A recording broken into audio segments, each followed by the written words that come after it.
All right, everybody, welcome once again to another broadcast of Monica at Home.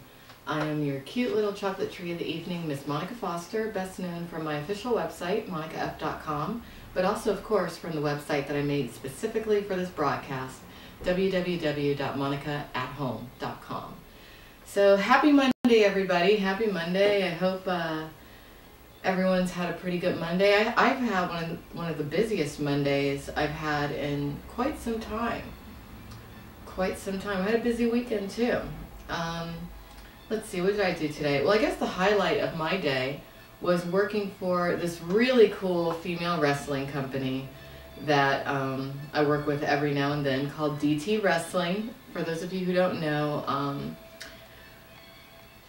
initially I moved down here to California to work in the porn industry, which was cool, and I still consider myself involved, being that I'm a webcam girl and being that I'm working very hard to move behind the scenes as a director.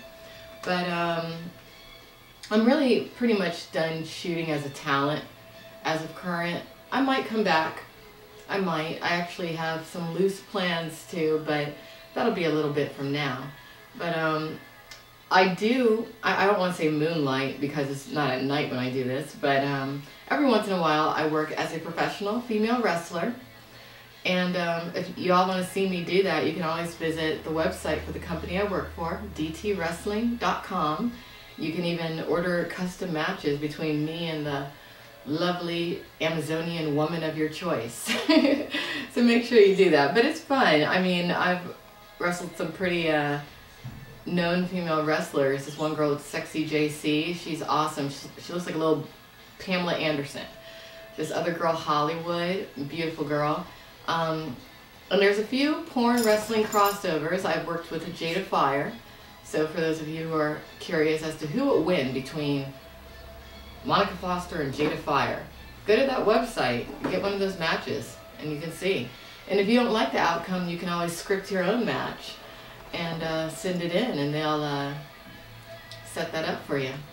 But that's what I did earlier today. Then I had to run some errands and everything later today. Hold on. Panda, get away from the shoes. My dog likes to eat shoes lately. I don't know why, but she does. So let's see, what else did I do today? Just ran some errands. I'm entering such a spiritual phase of life right now as far as just figuring out where I am in this universe and what else is out there. And I love to read about different people's spiritual beliefs. Everything from Hinduism to Christianity to shamanism. I'm all over the place. But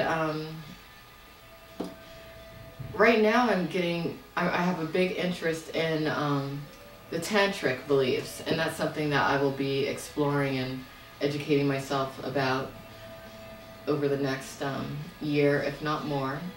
So I'll be slowly but surely bringing some of that subject matter into the broadcast.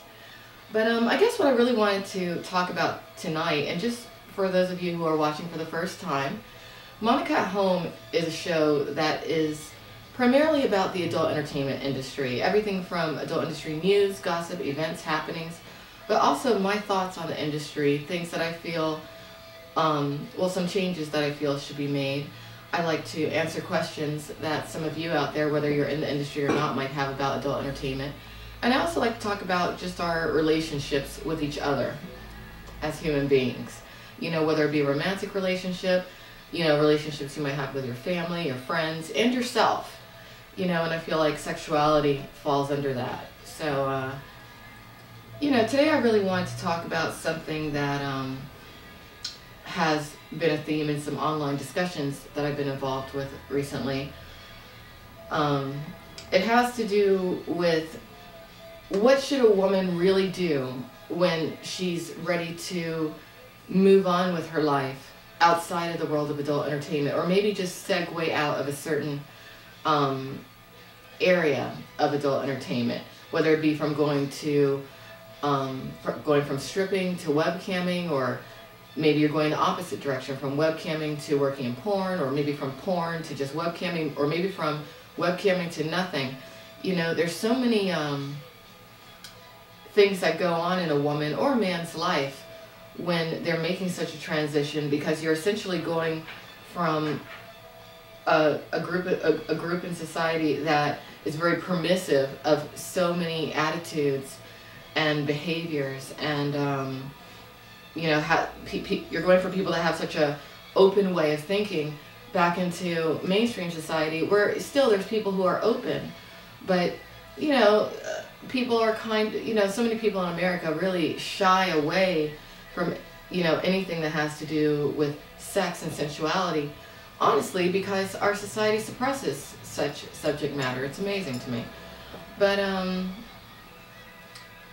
you know, someone on one of my favorite forums, or message boards, or blogs, you know, what have you, named lucasback.com, brought up an interesting point about how, you know, there's certain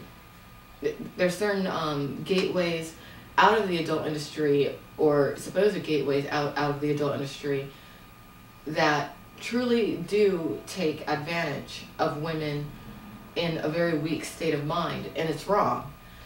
And this person on this particular blog, this commenter, brought up the fact that you know, why isn't there a better counseling program for people working within the adult entertainment industry, specifically porn?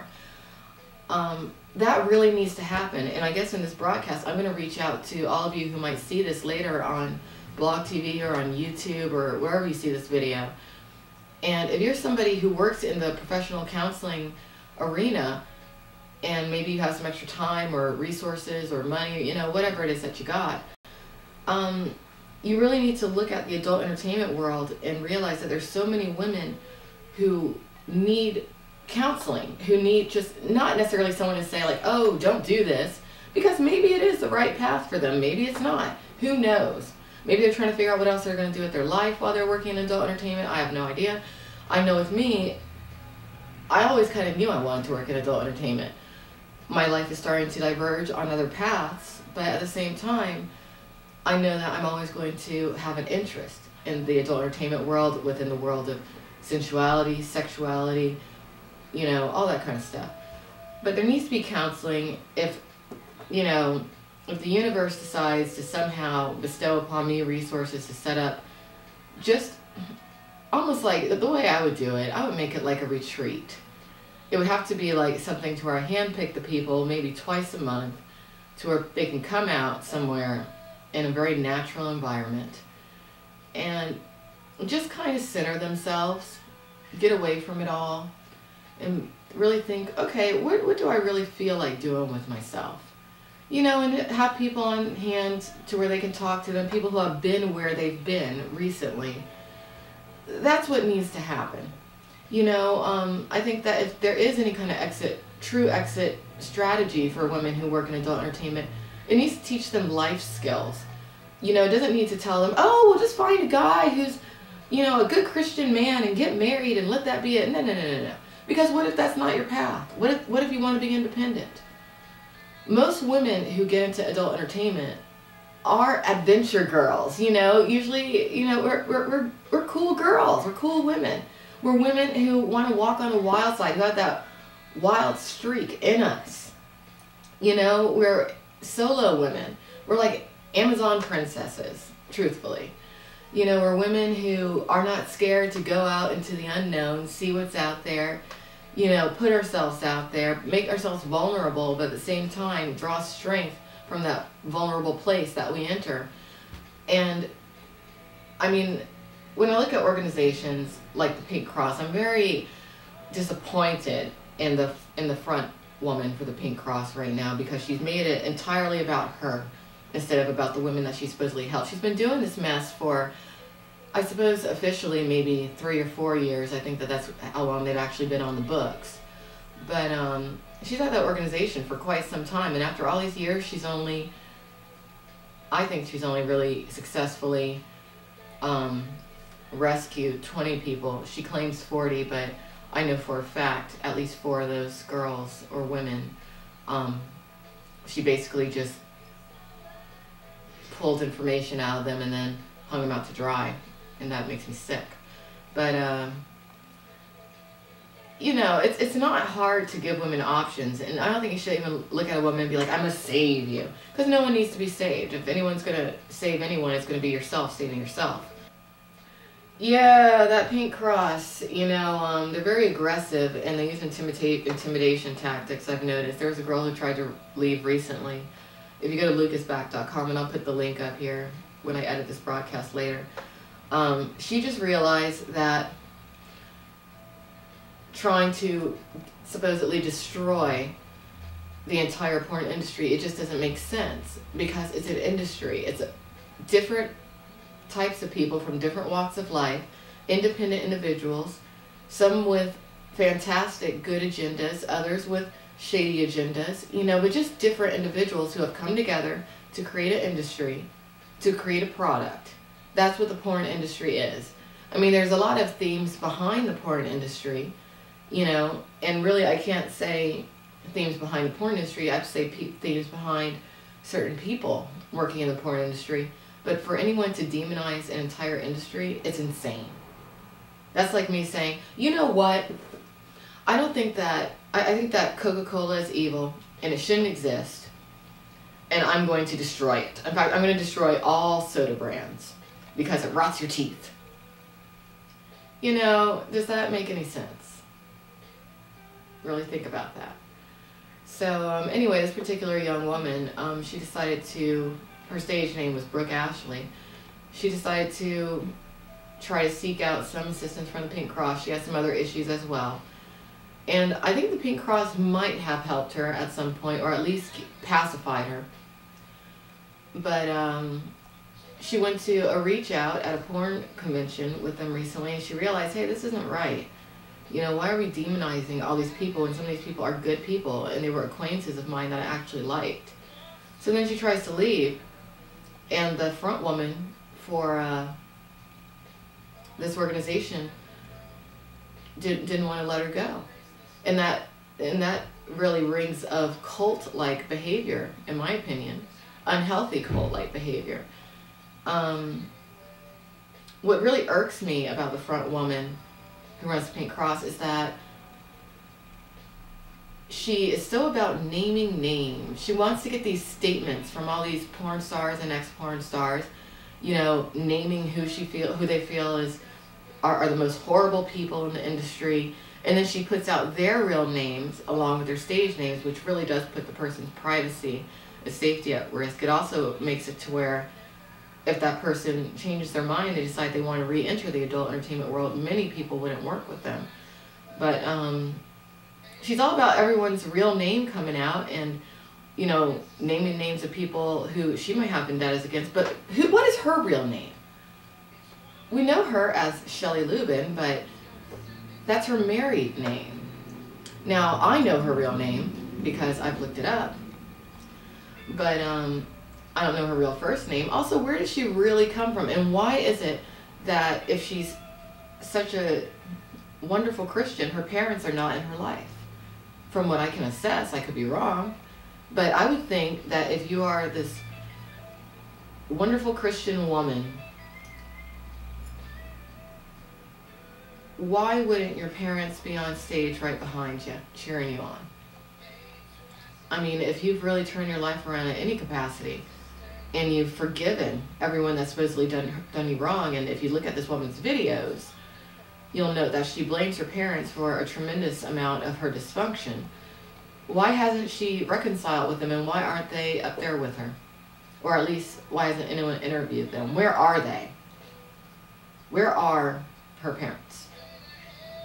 I know that since I've begun speaking out about certain things pertaining to the adult entertainment world, my family and myself have been attacked. Our privacy and our safety has been put at risk because our real names have been put out there in an easy to find forum. But regardless, my parents are there for me. You know, I talk to them multiple times a week. So that's a little bit funny to me. I want to see her parents, and I want to hear what they have to say.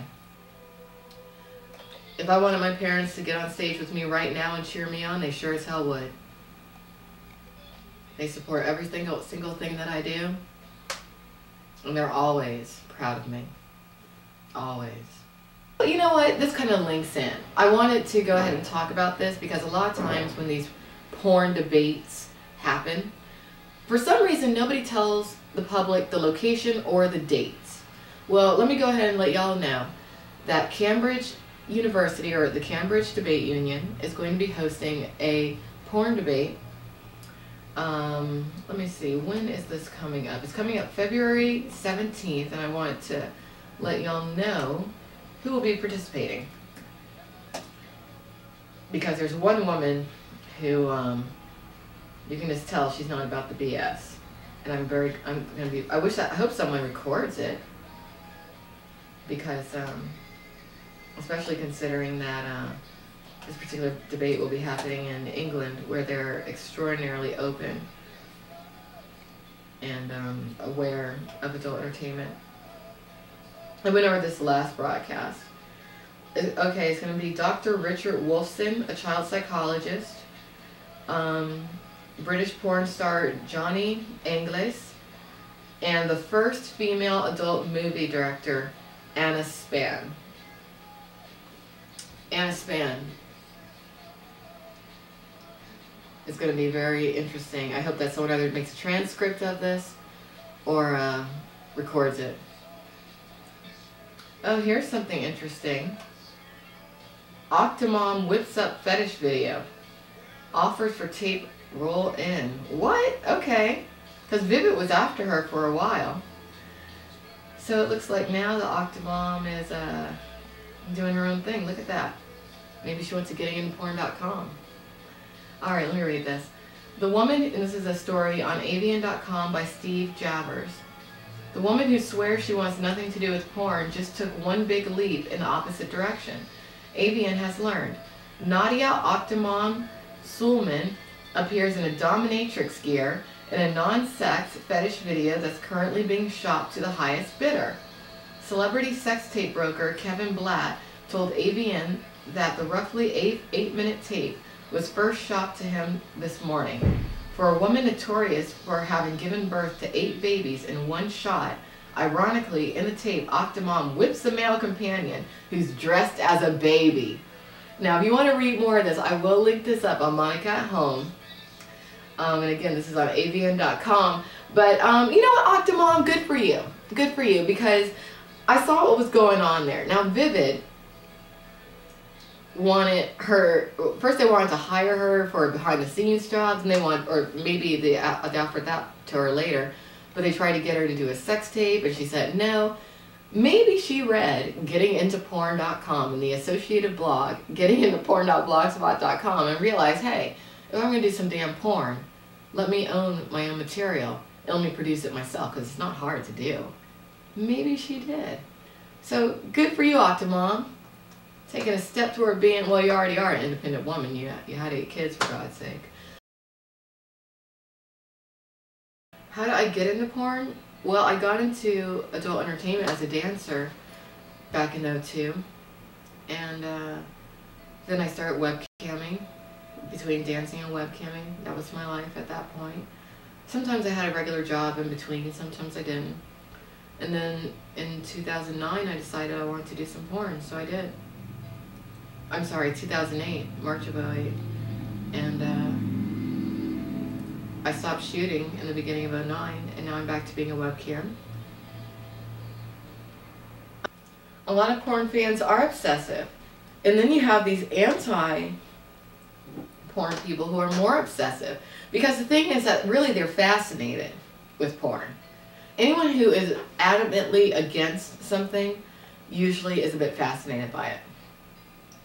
And those are actually the worst types of stalkers. Because they want to destroy you, because they want to destroy a part of themselves. And that's my feeling about Lubben, actually.